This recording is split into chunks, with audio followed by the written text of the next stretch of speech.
자, 비트코인이 좀 올랐고 이더리움이 크게 상승하면서 암호화폐 시장에 대한 열기가 후끈 달아오른 가운데 제가 영상을 만들 때, 자료를 취합할 때는 놓쳤었던 중요한 속보가 하나 있어가지고 추가적으로 영상을 제작을 하고 있습니다.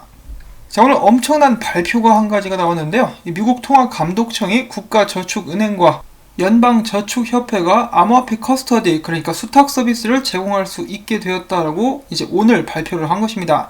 이 발표에 따르면은 암호화폐 수탁 서비스 허용은 모든 규모의 국가은행과 연방저축협회에 속한 모든 은행들에게 적용이 된다고 하는데요. 예를 들어서 뱅크 오브 아메리카, 대형 은행이죠. 시티은행, 웰스파고 등이 모두 포함되게 될 것이라고 합니다. 자, 한마디로 암호화폐가 드디어 음지에서 양지로 당당하게 걸어 나올 수 있는 길이 마련이 됐다라는 것인데요. 어마어마한 소식이죠. 이것 때문에 지금 비트코인이 오르는지는 잘 모르겠습니다만 장기적으로 봤을 때 엄청난 호재입니다. 자, 그동안에 비트코인이 없어질 거라고 이야기를 했었던 뭐라고 해야 될까요? 이 반쪽짜리 뇌를 가지고 계셨던 분들은 이번 기회로 톡톡히 그들이 틀렸음을 알게 될 것입니다. 툭하면 저한테 시비나 걸고 말이죠. 자, 아무튼 더블록 같은 경우, 이 암호화폐 미디어 같은 경우는 이렇게 이야기를 했는데요. 그렇다라고 해서 대형은행이 암호화폐 시장에 진입할 것이라고 베팅하면 안 된다. 그러면서도 수혜자는 중소은행이 될 가능성이 높다라고 이야기를 했는데요. 이것은 그들의 의견이죠. 근데 제가 이전 영상에서도 말씀을 드렸다시피 돈 앞에 기업들은 장사 없습니다. 고객들이 원하는 서비스를 제공하지 않으면 고객은 떠나게 되겠죠. 자, 관련된 기사를 포브스를 통해서 좀 더 자세히 알아보도록 하겠는데요.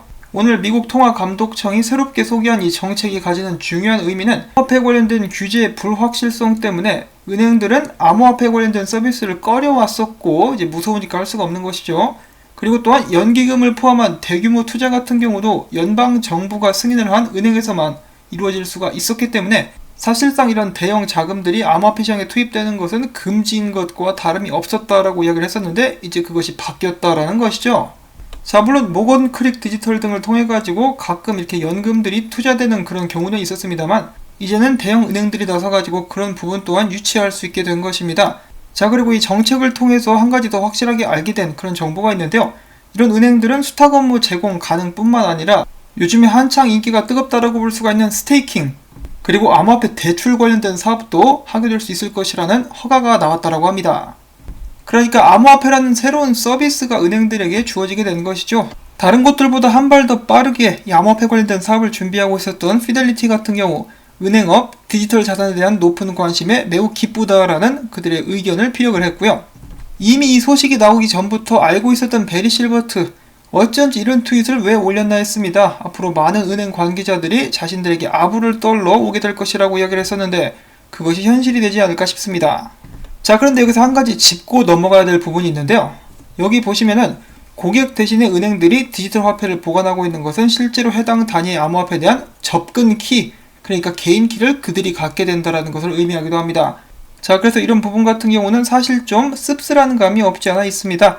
자, 암호화폐의 목적은 탈중앙화 아니겠습니까? 그래서 비트코인이라든지 은행에 의지하지 않고도 내 스스로가 내 자산을 관리할 수 있다는 것이 가장 큰 강점인데 다시 비트코인이 은행에 맡겨지게 된다.